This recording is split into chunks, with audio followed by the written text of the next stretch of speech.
السلام عليكم ورحمة الله وبركاته. موضوعنا اليوم تأثير الحميات القاسية على الصحة النفسية وخاصة الأطفال.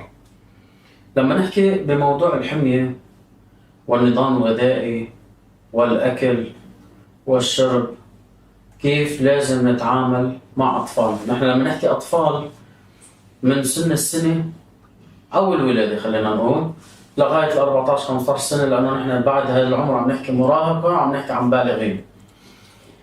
موضوع الحمية القاسية، نحن للأسف أوقات يعني نتجزأ بموضوع التربية، وخاصة بموضوع النظام الغذائي الأكل. في ناس بتطعم أولادها غصب، يعني بيشبع وكل بيضلوا يحنوا عليه لحد ما ياكل زيادة، وهو الأكل الزيادة نحن عارفين قديش مضاره للكبار قديش مضر، فما بالكم للأطفال. مثل كأنه عم نجمع دهون زيادة متكدسة بالجسم، وغير هيك عم نعمله مشاكل داخلية سواء بالكبد والكلى والمعدة والقولون ونحن مش عم نعرف. وبس يكبر شوي الولد عم نلاقي انه عم ينصح او عم يمتن وحالته حالة، نجي بنقول مش عارفين وين بدنا نروح، او نقعد يمكن بنصرخ عليه وبنعيط عليه حتى نعرف. لانه هلا بشكل عام هو الموضوع بيتجزأ لكذا جزء. في اجزاء اللي هي الاهل هم المسؤولين والمشكله منهم اساسا، وفي مشكله بتكون من الاطفال وهي اللي نحن لازم ندير بالنا عليها، لانه بالنهايه نحن المسؤولين عن الاطفال كاهل.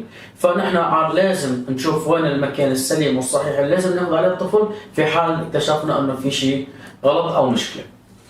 المشكله الاساسيه الجزء الاول اللي هي بيكونوا مثلا الاهل هن اللي مسؤولين عنها، اللي بيضلون بيعملوا اكل بيخلوا الولد ياكل، لا يعني بياكل بيشبع بيرجعوا بيخلوه ياكل. طبعا في مشاكل كثير بالوقت الحالي عم بتصير مع الاطفال، وهيدي نقطة كثير مهمة، اللي هي الاطفال بياكلوا بنفس الوقت بيكونوا عم بيشوف تلفزيون او عم بيشوف التليفون او عم بيحضر شيء على الكمبيوتر او عم بيلعب بنفس الوقت اللي عم بياكل فيه. وهيدي من اخطر الامور اللي عم يتعرض لها الطفل.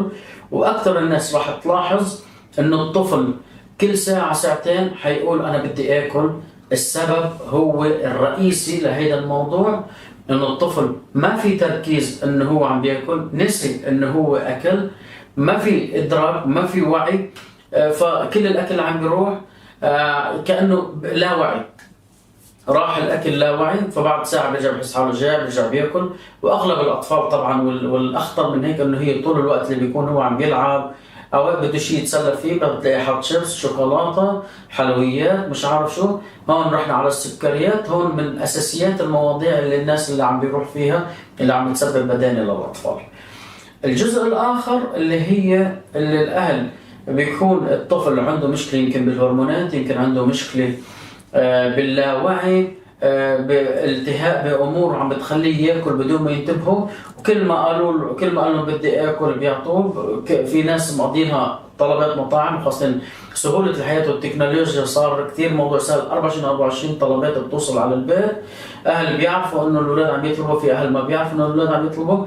هيدي الاهل اللي بيكون المشكلة من الاهل برضه، لانه هو الطفل حيقول لك لما يكبر هو مش مسؤول عن هذا الموضوع، لانه الاهل هن المسؤولين عن هذا المواضيع. فعشان هيك لما نوصل للجد بصير بدنا نتبع حمية قاسية مع الطفل، بصير بدنا نحرمه من كل شيء كنا سمحانين له فيه، بصير بدنا نطبق كل القوانين على الكرة الأرضية عليه. طب ما هو كمان عم نروح لغلط، لأنه أنت هيك عم بتأثر على الصحة النفسية. يعني هيك بكرة أنت عم يعني مجرد ما أنت عم تحرمه مرة 2 3 هون بده يصير الولد يفوت بتوتر، الولد هون بده يفوت ولد، يعني أنا قصدي بشكل عام الإنسان الطفل سواء بنت أو شاب، يعني سواء ذكر أو أنثى، صبية أو شاب. فالموضوع أنت بتيجي مرة واحدة بتتبع عليه حمية. طبعا في ناس بياخذوا الأولاد بالقوة، بدهم يعاملوهم بقساوة، بصير إنه الكل بده ياكل عادي الا هو بده ياكل نوعيه محدده من الاكل. طبعا هذه في ناس عم تاخذها براي شخصي. اما هو اذا بدنا نحكي الراي الصحيح والاصح، المفروض نحن في حال حتى لو اكتشفنا انه الموضوع في مشكله نروح عند الأخصائي ذو الخبرة والكفاءة، سواء احتاج الطفل إلى أخصائي نفسي بنروح عند أخصائي نفسي أو صحة نفسية. إذا محتاج موضوع لدكتور صحي نروح، سواء في عنده مشكلة بالهرمونات نعمل له تحاليل، نعمل له الأمور اللازم حتى نكتشف وين الأمور السليمة واللي بنمشي فيها. وفي اللي هي الأهل، المسؤولية اللي بتكون على الأهل اللي هي تطبيق التعليمات اللي بدها تكون من بعد استشارة الناس المختصة. فنحن مجرد ما نشتغل صح فهون حناخد نتائج صح. مجرد ما نحط أمور قاسية النتائج ساعتها قاسية، وبنفس الوقت يمكن لا نتائج، لأنه آخر الدراسات بالعالم أثبتت أنه بدول عدة نسبة البدانة لدى الأطفال 70%، نسبة خطيرة وجدا. يعني أنا بعتبرها نتائج قاسية هيدي على مجتمعنا، إذا بده يطلعوا الجيل 70% من الأطفال بداني. طيب هيدي شو النتائج تاعيتها؟ النتائج تاعيتها مش فقط انه والله انا عندي طفل بدين او عندي طفل متين او ناصح، انا عندي طفل معرض حياته الصحية، معرض للضغط، معرض للسكري، معرض للقلب.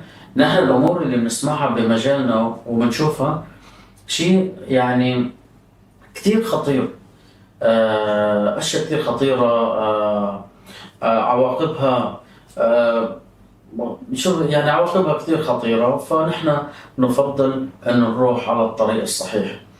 مجرد ما نحن نعرف المشاكل وين ونمشي فيها ونحلها للمشاكل، مش نقعد نغض نظر عنها، لأنه كمان موضوع العاطفة لدى الأمهات أو الآباء أو الأخوات كمان عم بيعرض الإنسان المصاب للخطر أكثر. ما هو مش كل شيء دلع يعني ممكن يأثر على حياته الصحية أو حياته النفسية بالمستقبل. بالعكس، نحن بنكون عم نزيد المشاكل على الطفل، لأنه بالنهاية هو طفل يعني موجود الأكل بده شو ما بيجي عباله بده يعمل، شاف شغلة حبة بده إياها. الطفل بطبعه متطلب، هو حسب وقت الطفل بيكون بده شغله بيطلب 3-4 شغلات، اذا زبطت معه شغله يلا بكون زبطت شغله احسن من يعني مثل ما بنقولها نحن بالمثل الدارج اللي هو الكحل ولا العمى. فالطفل بطبعه ذكي، منه انه بس مجرد عم يطلب، مجرد انه هو بتلاقيه بيطلب 3-4 شغلات 5 شغلات شو ما خطر على باله. هلا في اطفال